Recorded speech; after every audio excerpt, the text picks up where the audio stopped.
اعوذ باللہ من الشیطان الرجیم بسم اللہ الرحمن الرحیم۔ محترمی و مکرمی، مرزا جہلمی کا ایک عذر ممکن یعنی پاسبل اپالوجی یہ ہے یا ہو سکتی ہے کہ باری تعالیٰ نے جن لوگوں کو قیامت کے بعد الہ مخلوقہ کریٹڈ گاڈ اور الہ صغیرہ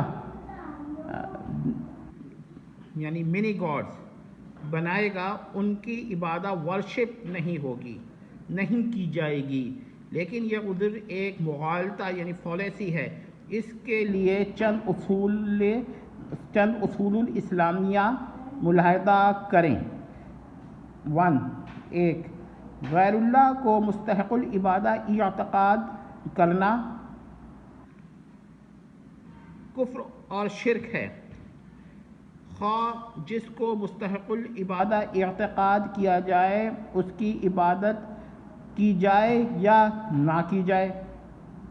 یعنی یہ ممکن ہے کہ کسی کو مستحق العبادت اعتقاد کیا جائے مگر کبھی بھی اس کی عبادت نہ کی جائے۔ یہ دو باتیں پوائنٹ نوٹ کریں۔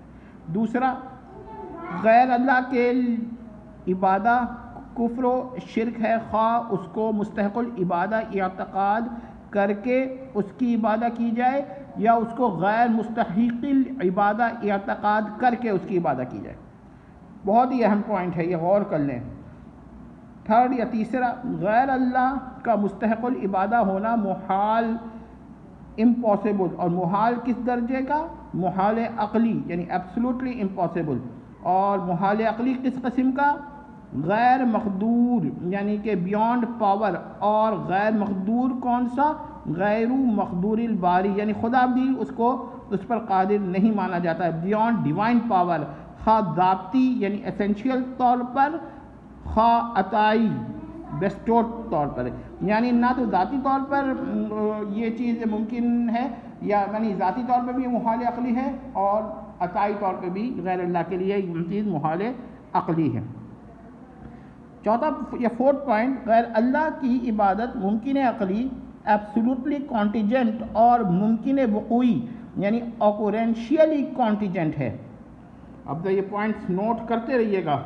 نکات 4 سے معلوم ہوا کہ غیر اللہ کا مستحق العبادہ ہونا محال عقلی ہے، خواہ ذاتی طور پر خواہ عطائی طور پر۔ لیکن غیر اللہ کی عبادت ممکن عقلی ہے، خواہ اس غیر اللہ کو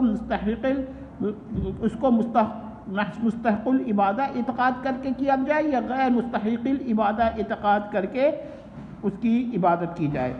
اب یہ سارے پوائنٹس آپ نے اگر سمجھ لیے، ہے مشکل یہ ٹاپک، لہٰذا آپ لوگ اس کو ذرا سمجھیں۔ اگر کسی کو شواہد ایویڈنسز چاہیے تو جہلمی صاحب نے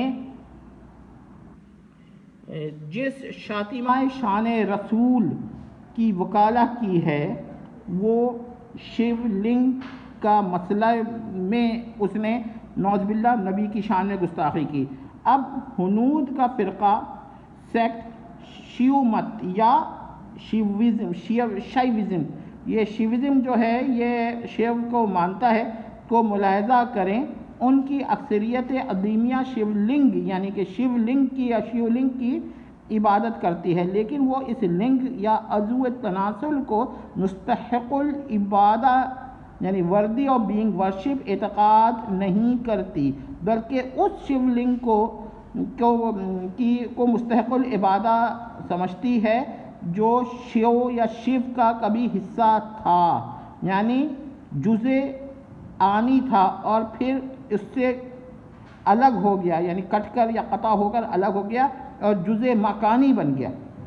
وہ اس مٹی کا پتھر کو جس کی وہ یا اس کلپچر یا مجسمے کو جو شیو لنگ کا بناتے ہیں اس میں اور اوریجنل لنگ میں یعنی اصلی لنگ میں فرق کرتے ہیں، ٹھیک ہے؟ تو اصلی اوریجنل لنگ آرگن اعتقاد نہیں کرتے جو کہ خود پتھر سے بناتے ہیں، اور نہ اس کو مستحق العبادہ اعتقاد کرتے ہیں۔